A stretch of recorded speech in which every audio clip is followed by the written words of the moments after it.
going, guys and girls? Time for another week of the Daily Grind with me, John from the Killer Bits, and a decent cup of coffee.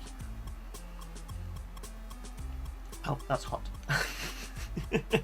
Okay, so if you don't know what this is, I'm obviously doing this afresh on Twitch this week. The Daily Grind, I basically pick out all the news stories and have a chat with you guys with a cup of coffee, and we just go through the news for today, and you get in touch with me on chat and tell me I'm saying stupid stuff, whatever. Anyway, we'll get straight into this.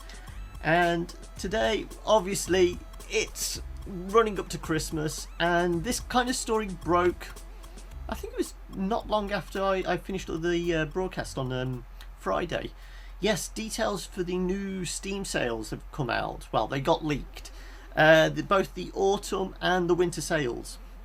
And it's they're changing things up this year. Anyway, the dates are, well, we've got the autumn sale is this week. Well, it is Black Friday week, so of course the autumn sale is starting Wednesday 25th, and running through till Tuesday the 1st. So it's only a week long, but they tend to do that with the autumn sale. And then the winter sale is the 22nd of December through to the 4th of January. So about the usual for them. But what's different this time around is they're getting shot of the daily deals and the flash sales. So it's going to be a lot different. It's not going to be that whole thing of, you know, waking up in the morning, clicking refresh and seeing what the new deals are. Apparently, they're saying, well, this all came through, I think it was a leaked document to, what was it, Shack News broke this story after reading something on Reddit. Obviously, they normally go to the developers and publishers of these games but it's winter already. I'm saying, yes, I know it's winter already.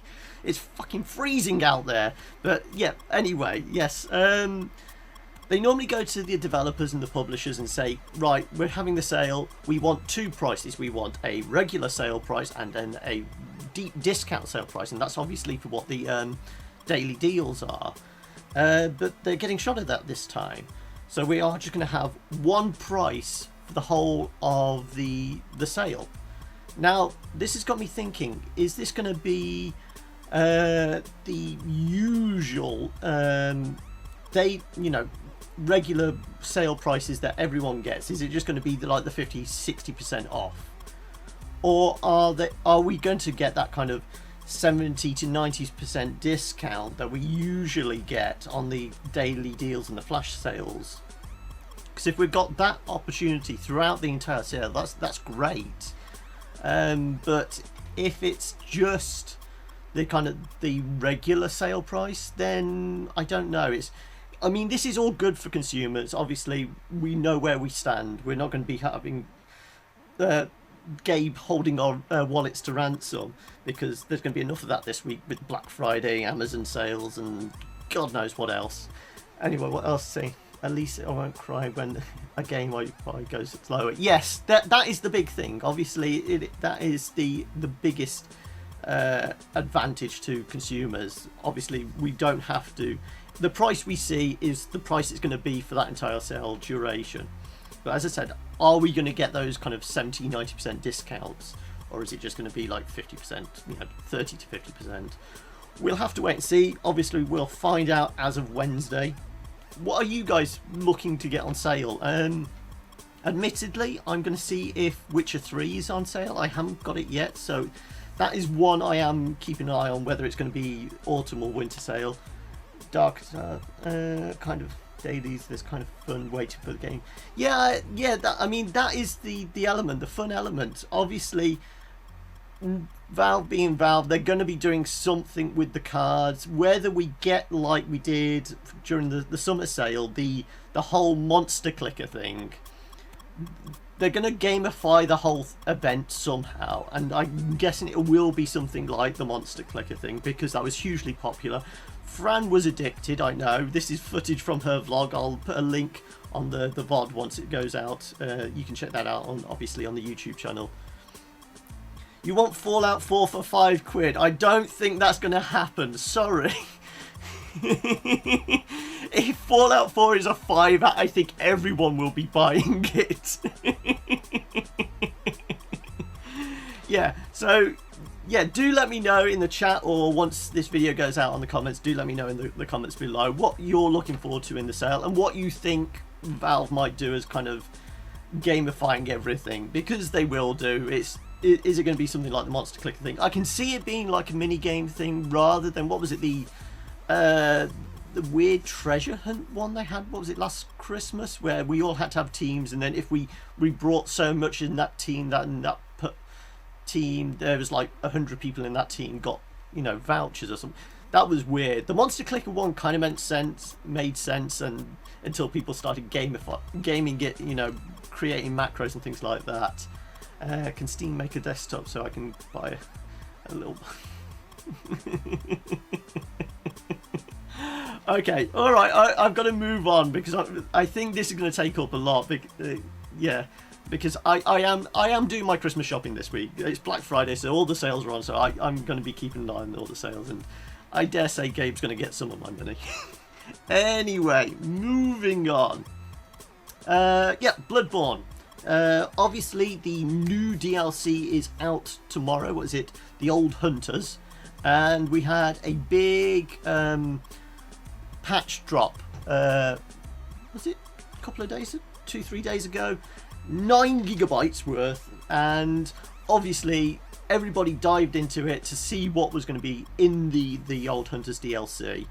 And yeah, they obviously, you just go and check YouTube, you'll see that there's a bunch of new stuff. We knew there's going to be new gear, new weapons and things like that, but that people have found the new Covenant, the League, and how you get into the new Covenant. Obviously, it being Bloodborne, there is the whole kind of roundabout way of how you actually access the DLC, and 9 gigs for DLC. Yes, I'm afraid so. It was a 9 gigabyte patch just as preparation for the DLC. We've no idea what the DLC size is actually going to be. I'm guessing it'll probably be a few more gigs on top, but this is just a patch to actually prepare it. Yes, so as usual with Dark Souls series and Bloodborne and that, there's convoluted ways on how you actually access it. It's not just you put the DLC in and you can just boot that up from the menu. No, you have to go to somewhere, defeat an enemy, get a drop, then go somewhere else, activate that drop, that opens a door to here. And yeah, there's a whole convoluted way how you actually access the new DLC area for the Old Hunters. I think it's basically defeating a boss, you get a drop, you have to go and sacrifice that drop somewhere else, you open up the Hunter's Nightmare as opposed to Hunter's Dream, you get something from there, you get a message in the Hunter's Dream which opens up a new tombstone. I will leave a link in the description of the VOD so you can see how you actually access it if you are a Bloodborne player and you're picking up the Old Hunters tomorrow, which is, I did my research, it's £15.99 pounds, and it's $20. So if you are planning on grabbing that, obviously that's out tomorrow, but you've got a big 9 gigabyte download to deal with. Sounds like Bloodborne. That's just how game is. Yes, yeah, exactly. It is just how Bloodborne and the Hot Soul series is. But on that note, see, it's almost perfect segue.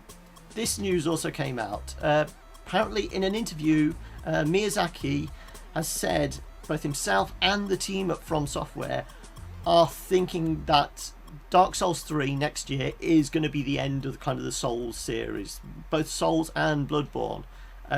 They've said that they've enjoyed what they're doing, but they want to branch out into pastures and new. They're kind of thinking the Soul series has run its course, and to me, finishing on Dark Souls 3 probably makes sense. You know, that whole trilogy thing. Even though we had Demon Souls and we've got Bloodborne and things like that, but yeah, it's one of those things. It's been aped so much now. You know, Souls game has become a genre unto itself. So it is the fact that, you know, we are at the stage where Miyazaki and FromSoft have created a genre, basically just brutalize your gamer base, you know, by creating these really difficult games, and that's kind of been good for the industry. It's meant we've got something different, something new. What's Shadow Shark saying, that it's the ending and not making it like other titles? Yes, exactly. It's not becoming, another Assassin's Creed or things like that. It's had its run. It goes right. I'm going to bow out gracefully. It's that whole thing of it's better to burn out than fade away. And if they just carried on churning them out year after year, I think then we would just get sick of Dark Souls and the whole Souls series. And it is better to kind of preserve the legacy of it by wrapping it up nicely. I mean, that's another thing with the Bloodborne DLC. It's actually was supposed to be 2 DLCs. They were going to do it as 2 different DLCs, spread it out, but they've actually combined it into one. So they are kind of almost wrapping up the series fairly quickly. I mean, what should I start? Maybe another spin-off would have been nice, but it's totally fine. Yeah, I can see there being some sort of revisit down the line, but at the moment, I think, yeah, it is better that, Dark Souls and Bloodborne series, end gracefully. It is always better to end gracefully than just keep flogging that dead horse, just waiting for Solaire to jump the shark or something like that. But no, yes, that's it. Dark Souls is coming to an end as of next year. There probably will be some DLC for Dark Souls 3, but I can see by the end of the year, that's it. The series is done and dusted. And it's had a good run. It has had a good run. What else have we got? Yes. This came out this morning.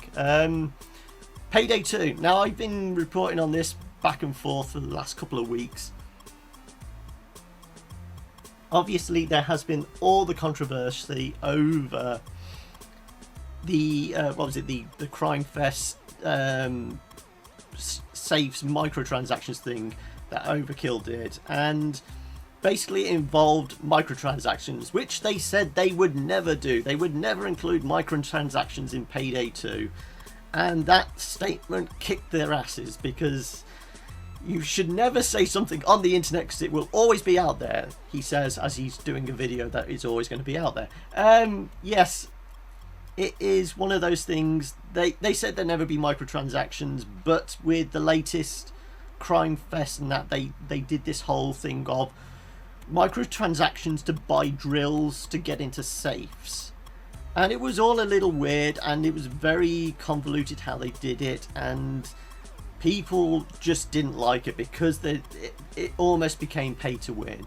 It was a case of, this is something people didn't want, and they didn't seem to communicate very well with the community, to the extent, obviously, the community rebelled against it. The press had a go at them, keep bringing up this statement that they would never be microtransactions.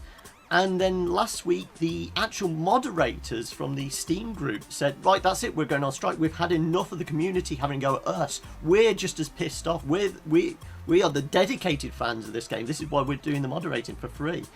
We are going on strike until somebody from Overkill gets in touch with us and we can actually have a sit-down interview. And that's actually what's happened. The lead producer, I think it is, on it, let me find my details. Almir Listo from Overkill and Starbreeze, the producer of Payday 2, has publicly apologised for the whole fiasco surrounding Payday 2 and microtransactions. He said, the past few weeks have been some of the most challenging in the history of the community.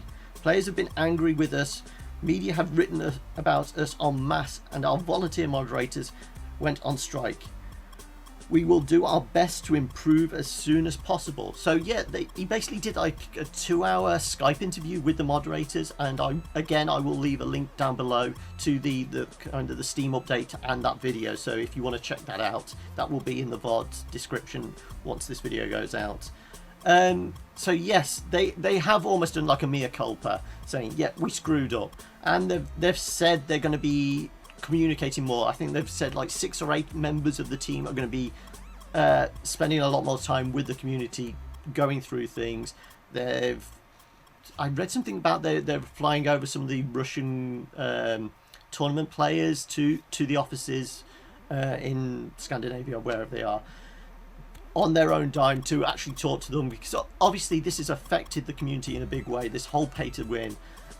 They've not said then they're going to, stop the microtransactions. All they're saying is they're going to work with the community on finding a solution, so that there's no kind of quick fix in this. That they still want their money from the microtransactions, and yes, they're running a business, and everything costs money, so you can appreciate that. But at least they have taken on board the amount of abuse they've been getting and are actually doing something about it.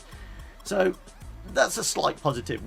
There's still the microtransactions there, but at least something's being done about it. So what have we got next? As I always say, if you're in chat and there's any news stories you've seen, do let me know. I will pick it up. I might have already seen it and just passed it by, or it might be news to me. There is a couple of stories I've added to the end of this which were surprise ones, which I just quickly noted down before I went live. Yeah, where are we? What's next? Oh yeah, Game of Thrones. Telltale's Game of Thrones. It was the finale last week, I think it was, of Telltale's Game of Thrones series. And immediately as they did that, they kind of announced there was going to be a season 2. And obviously, I don't think this Telltale series has had as much hype behind it. Obviously, Telltale kind of broke out. I mean, obviously they've been going for a while, but Walking Dead series obviously made a name for themselves as kind of the go-to for the point-and-click adventures. And then they got all these offers of all these other franchises and that, and Game of Thrones, people thought, oh, that's a big one, they'll do a lot with that. But for the kind of initial thing, a lot of people goes, yeah, it's good, but then it kind of went into a whimper. I've not heard a lot. I've not seen as much coverage on that as some of the other ones. Talking about coverage, I will slip this in here. Fran is going to be doing the next episode of Telltale's Minecraft. And that's tomorrow. The new episode comes out, so yeah, do keep an eye on the YouTube channel for that, youtube.com/theclippers. Yeah, so the next episode of that will be out tomorrow, but I think there's actually been more hype for that. But obviously, I suppose online on YouTube, Minecraft is slightly bigger than Game of Thrones, but yeah, it ended with a clear indicator for a season 2. Yeah, well, they always kind of leave on a cliffhanger. Yes, well, it's Game of Thrones. There's always got to be a cliffhanger, hasn't there? Game of Thrones, it's more fun for the show.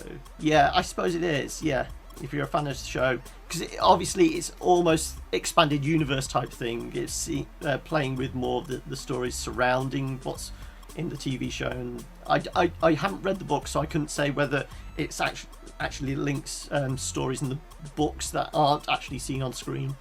So far, Game of Thrones, the second best of the Telltale games. All right, okay. Just long between the episodes. Yeah. I mean, the time between the episodes has always been one of the big things with Telltale. They don't seem to have a consistent schedule on when the episodes are going to be released. I mean, I think one of the things that stole Game of Thrones thunder a bit was it Life is Strange, Square Enix's version. There seemed to be, from what I could see, this is just purely anecdotal from what I saw online, there seemed to have been more love for Life is Strange than Game of Thrones, but obviously Game of Thrones has kind of got that name connected with it, the TV show, the books, and obviously people love those. But as I said, online, on YouTube and streaming, it seemed to be Life is Strange had that slight edge over them. But I mean, I did actually see somebody, I think, posted a video the other day going, what other franchises could Telltale do? What other series could people potentially do? Do collaborations? Because we've had Game of Thrones, we've had Walking Dead, Minecraft, Telltale, the Borderlands one. Again, it's certainly suited the art style, but it seemed like a strange combination, but it did kind of work with the humour and that. But people are saying, so what other kind of franchises could Telltale work with? I was thinking, obviously, this weekend I have been watching Jessica Jones. I presume a lot of you guys have been as well. I think something like that, you know, something in the Marvel Universe with kind of the smaller characters could work. Something like in the Hell's Kitchen type thing. I mean, it'd be a bit like the Wolf Among Us, I'd imagine. But certainly working with Marvel and the kind of the smaller characters could work. Maybe a Squirrel Girl. But I did hear somebody suggest Firefly. Something in the Firefly universe, whether it's dealing with the crew of Serenity or just in that universe. I mean, that is a universe that a lot of people have a lot of love for. There is that kind of almost Star Wars-esque expanded universe there that is ripe for exploration. So yeah, that's something for in the comments. Let me know in the comments what you guys would like to see Telltale tackle in the future. But as I said, do check out the channel tomorrow. Fran will be doing Minecraft story mode with Aaron, so the first part of that I think is going live at 5 o'clock. I think the embargo lifts. So yeah, do check out the channel tomorrow evening or whenever you are in the world. A comic book version would be cool. Yes, as I say, obviously Wolf Among Us was comic book, so there is precedent there that they could work with some sort of comic creator. Maybe even something like DC Constantine or something like that could work potentially. Anyway, I've got to move on. There's more news stories. Battlefront. Yes, there was basically some stats have come out for Battlefront. Yes, apparently it had a fairly successful launch. I think it was I think somewhere on, I read it on PC. It is the biggest Star Wars game launch ever. But the kind of concurrent users list came out over the weekend, and apparently more people have been playing Battlefront on PS4 than Xbox One and PC put together. So Polygon reported that on PS4 there was right, let me get this right, 188,171 concurrent users. At that same time, on Xbox One, there was 113,696 and PC 48,292. So basically, Xbox and PC combined couldn't beat PS4 users. I think they were like 25,000 short. But yeah, it goes to show the PS4 user base is still huge. Even though Xbox obviously had a big boost, was it last month? They were the biggest selling console last month, and obviously we'll see by the end of this week where Xbox and PS4 and all that is, because it's Black Friday and this is where they're going to be selling all the hardware. So I just found that interesting. Battlefront feels like a waste of my €70. Yeah, I mean that is also something that's come out because it's essentially almost just like multiplayer only. I mean, it's got some single player, but it's got co-op, but it's that whole thing of it's essentially a multiplayer only game, and it's there has been that debate for a while now, especially with Call of Duty and Battlefield. That whole thing of if you were going to make your game geared very much towards the multiplayer, why not just go the whole hog and just make it only multiplayer? Don't do the half-assed, tacked-on first single-player mode, because obviously we get that the other way around on a lot of AAA titles. There's it's a single-player game, but we'll tack on a multiplayer. If that's the case, are they better off almost splitting production? And because obviously these big games, they are spread out amongst several studios. Why not just have a multiplayer version, which is, 30-40 quid, and then the single player version, so people that want to just play the multiplayer will have that experience and they'll get it for slightly cheaper, but it's what they want, and the ones that want single player. So yeah, I'm behind the camp of, especially with Call of Duty, if you want to just play the multiplayer and never bother about the campaign, why not just have a slightly cheaper multiplayer only version? So it's nothing like Battlefield, that's what I was hoping, but nope. Yeah, people have said they were hoping for Battlefield with laser guns, but as I said, the reviews were, it's good, it's just a little bit lacking. It's good if you want to kind of throw yourself into that Star Wars universe, you want to be part of the movies, it's perfect for you. If you want a competitive shooter like Battlefield, no. It's nothing like that. It's not got that kind of same feel. So yeah, Battlefront did well, but evidently not that well on Xbox and PC. So yeah, who knows? Anyway, again, moving on. What's next up? Yeah, I noticed this one this morning. Bombshell. Now this is 3D Realms and Interceptor Entertainment's basically almost reboot of Duke Nukem, because I think they lost the license and all that kind of thing. Bombshell is a where's the video? There you go. Twin stick shooter with a wisecracking, foul-mouthed protagonist, but she's a woman this time. It's not Duke himself. It's a twin stick shooter, but it is got that very much got that Duke Nukem feel about it. Apparently this was supposed to be coming out this year. It's supposed to be coming out autumn, in fact, but it has been pushed back until January, where is it? January 29th. So again, games getting pushed back. Obviously last week I reported about Deus Ex getting pushed back. Now we've got this being pushed back until January. Obviously it's not the kind of 6 months that, but then again I don't think there was a specific date about for this one.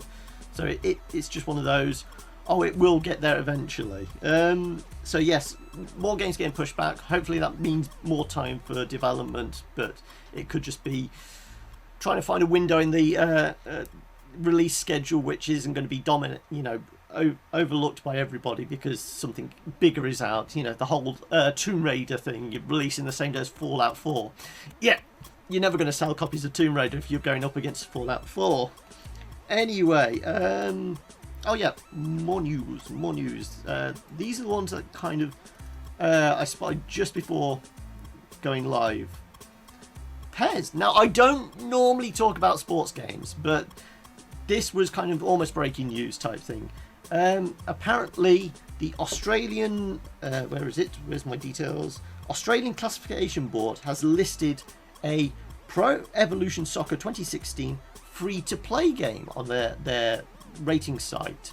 And obviously, Konami, the whole Konami thing, PES is kind of their only, after Metal Gear, because Metal Gear is pretty much dead now, their only console game, their only big AAA console title.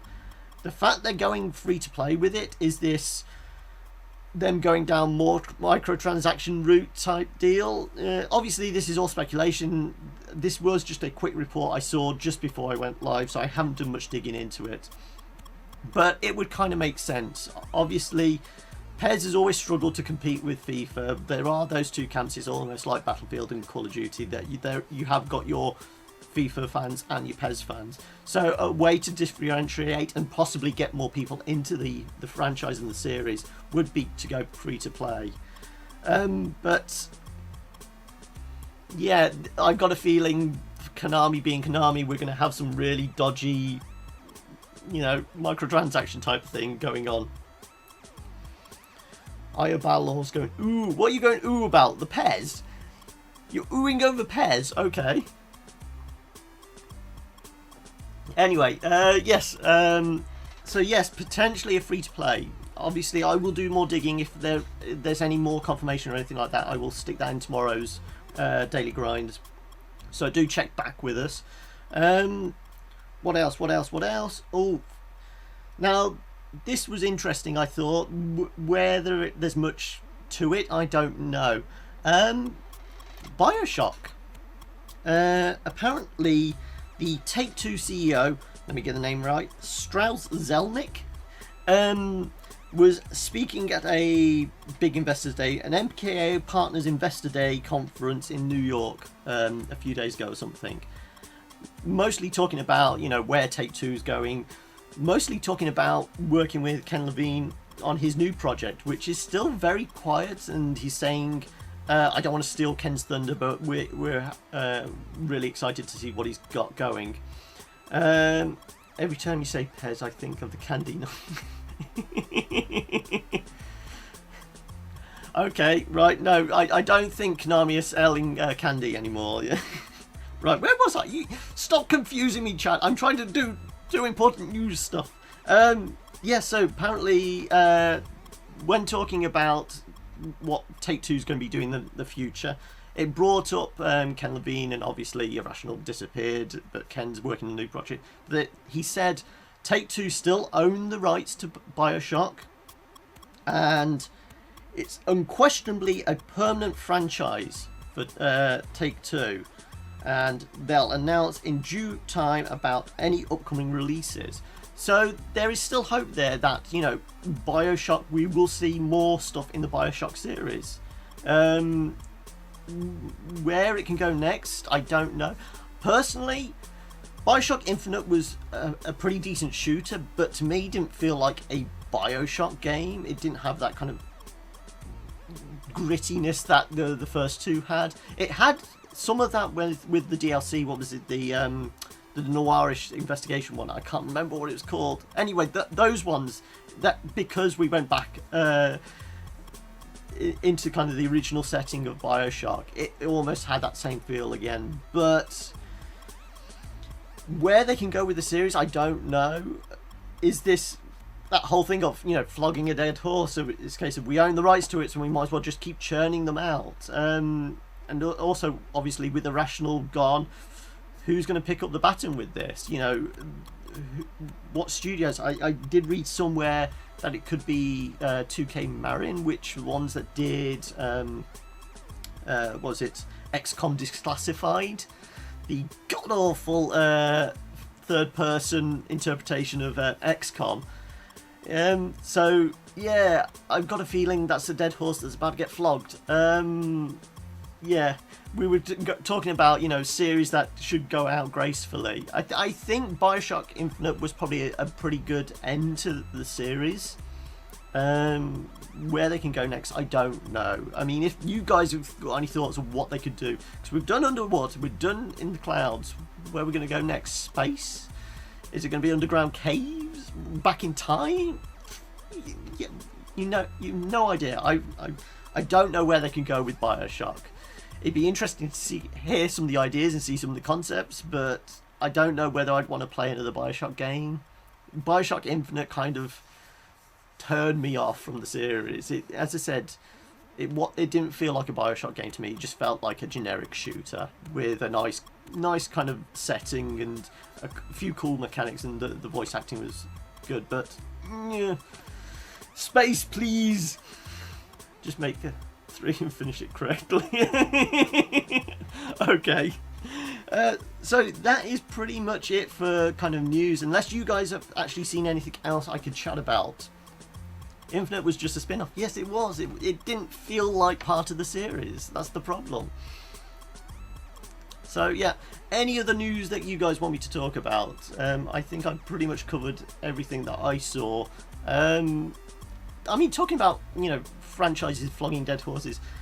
I don't know what you guys saw last week. It's completely unrelated to games, but what was it? Disney saying they're going to make a Star Wars every year forever. Yes, there's a lot of universe out there for them to explore with Star Wars, but forever? Come on, you know, what happened to the specialness of, you know, the Holy Trilogy? It's just being turned into a cash cow now that's going to be milked dry, isn't it? I mean, I'm fairly hyped for the new film. It's a case of, but obviously the prequel trilogy kind of soured it a little for me, but just Disney stating they're going to be flogging this horse for forever and ever, and oh no. I mean, as it is, where are we with the kind of the Marvel movies and the whole superhero thing? We've still got, what, another 4 or 5 years of that kind of blocked out, scheduled out. Where's the esports news? I didn't see a lot of esports news. If there is anything specific, tell me. I will have a look now. Boba Fett, Yoda. Yeah, I mean, it will be interesting to see. Sorry. Will be interesting to see where they go with kind of the spin-off Star Wars stuff. Because, I mean, was it the Rogue One? One is almost being pitched like a Ocean's 11 type heist movie, where it's they're supposed to be stealing the original Death Star plans, i.e. happen this weekend. I have no information on that. That I will look up for you tomorrow, Shadow Shark. The Smite Super... If you want to talk Smite, you're best talking with Fran. You know that. In my opinion, Marvel films can go forever. Yeah, I mean, obviously there's a lot of backstory with the Marvel films. There's lots of franchises that could go. But when are we going to hit that kind of burnout point? Where are we going to say we've had enough superhero movies? I mean, a lot of people said it's almost getting to the stage of westerns. Obviously westerns were huge during kind of that kind of 20s 30s period, but then they kind of died a death because people had their fill of them. So when are we going to reach that point? That's why I'm bringing it up. In esports news, the first Dota major tournament finished. OG won grand prize. There you go. Scudderman told you the news for Dota. Never enough. Never enough. Anyway, I've been banging on for a bit now. If there's anything specifically you want me to chase up tomorrow or give my opinions on, do let me know in the comments below. There we go. There we go. You can get in touch with me on Twitter at @thekillerbits. And obviously, if you're new to the Killbits and new to the channel, if you're following us just here on Twitch, do go across to the YouTube channel, just there, youtube.com/thekillerbits. You can see all the last couple of weeks of the daily grind, and you can see all our previous videos. I mean, yesterday we were playing how to defuse a bomb and blow up Fran. If you mix up like Daredevil and Jessica Jones, make them more mature. Yes, I definitely think there's scope for kind of more mature content in the Marvel universe. So yeah, that's pretty much it from me. I'm gonna leave you guys to it. I've got to get this VOD up and onto the YouTube channel. So if you want to get in touch with me, as I say, Twitter is the best place, or you can get in touch with us on Facebook at facebook.com/thekillerbits. And if you want to support the show, there's that Patreon link there. You know, just maybe give us $1. It just helps us out. Yeah, I've enjoyed this immensely. Obviously, all this week I'm going to be doing the live stream up on Twitch. So if you want to join us again, do follow the channel. If there's any games you want me to play here on Twitch, I did consider playing Hard West, but I haven't had a chance yet, so I may start streaming that. But if there's anything specific you want me to play, or if any of the team to play, do let us know. On that note, if you obviously join us on Patreon, you will get early access to some of our series, like our YouTube series. Currently this evening, Yaki is going to be playing Knights of the Old Republic, so you'll be able to see that on the regular YouTube channel. But if you're a Patreon, you will get to see Fran playing Binding of Isaac. You guys chose for her to do a Lilith run, so if you're a Patreon member, you will get to see that a week ahead of everyone else. Just check the messages again. I'm already giving you Patreon monies. Okay, well then you get to see Fran play Binding of Isaac this evening. I know Navi's Dota team completely disbanded. You start again with a completely new roster. I did hear something about that, yeah. If there is specific stuff, I will look up all the esports stuff for you tomorrow. There you go. That's a promise. Also believe TSN lol. Okay. Alright, well, I'll carry on reading chat, and as I say, I'll check out comments below once the video goes out. So if there is anything specific, do let us know. Yeah, you choose this evening. Yaki's playing KOTOR, and Fran is playing Binding of Isaac, doing a Lilith run. That's for patrons. If you want to pick out what my game is on the next YouTubes, I think that I've still got the video live, where you can basically pick between. It was everything that was in last month's Humble Bundle monthly. So you've got Saints Row 4, Besiege, what was it, Sanctuary RPG, and I keep getting this wrong, Valkyria Chronicles. Yeah, so obviously you can go across that video and click whichever one you want me to play next. I will be totting up the votes on that shortly. Okay, right, I've gone on long enough. Alright, catch you later guys. Bye.